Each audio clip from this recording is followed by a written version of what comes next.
The flag flying atop the staff at the Raccoon Street Police Station today signaled the impending arrival of Tropical Storm Ernesto.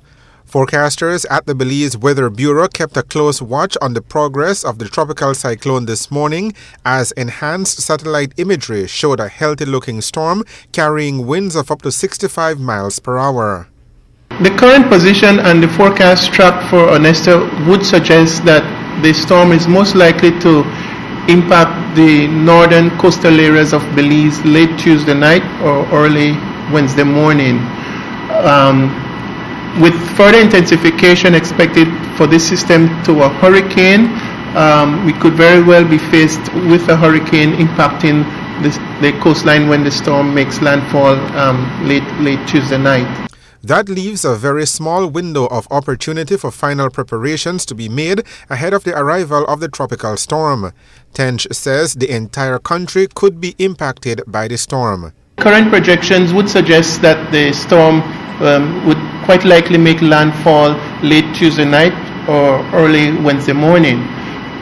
That being said, and with the time we have remaining, or the window of opportunity we have remaining to do any preparations, I would suggest the general public continue to monitor the reports from media sources such as your own, and if you have not prepared a hurricane plan in the event of this scenario, you should rush to make those preparations perhaps as early as this evening or no later than tomorrow morning, because the window of opportunity will be closing down fast if you wait any longer than say early tomorrow morning.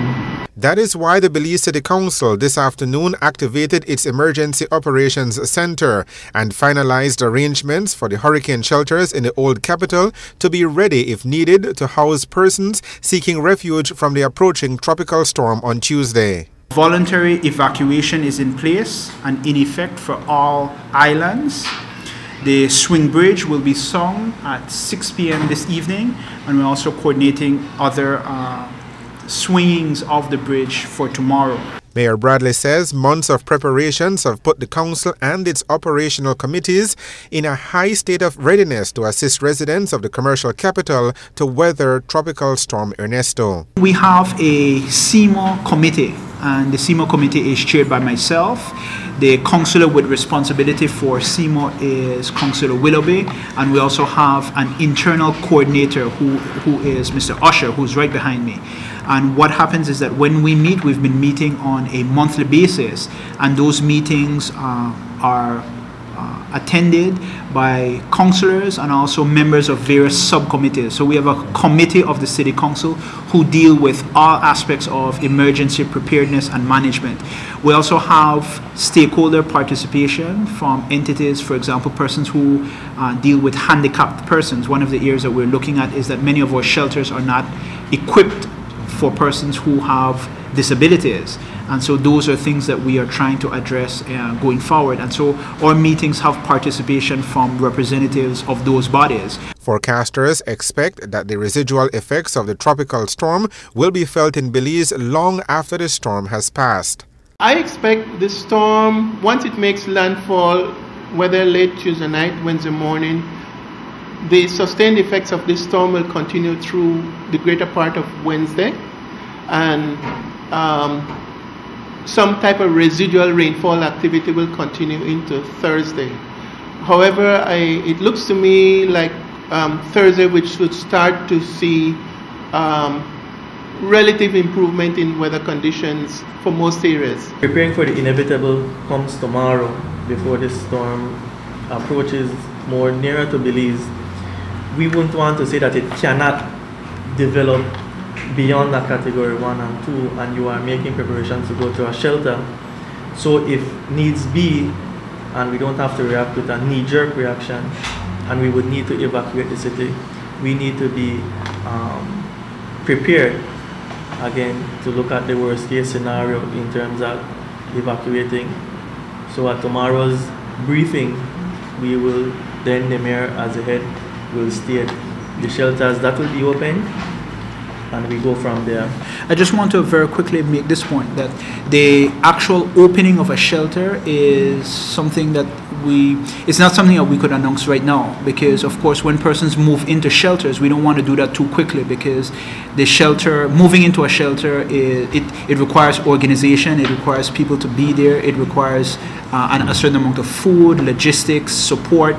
And so what we want to do is that we want to advise persons to go into the shelter, as Councillor Willoughby had indicated, with that window of opportunity so that they could get to the shelter. But we also want to do that at the nearest possible moment or the farthest possible moment, so that they are really in an area where they're comfortable, which is their home, until the last point before the hurricane. And so we will take that decision not today, we'll take that decision tomorrow, after we have been properly advised by NEMO and after we know more of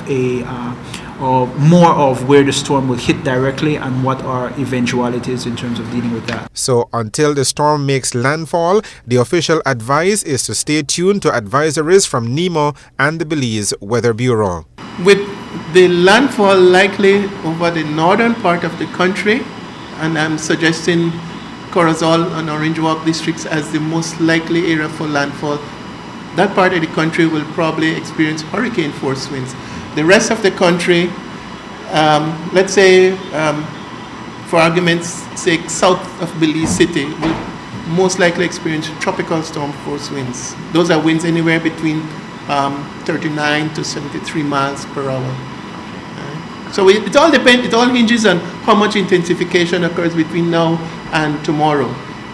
If it intensifies to, as your source suggests, a category 2, then the range of the extent of the tropical storm force winds also increases. So it's a wait and see scenario, and from there, we can take it from there about how wide a range. But the way things stay right now, it seems all parts of the country will experience some type of effect from this storm, at least tropical storm force winds and sustained rains within the next 24 to 48 hours.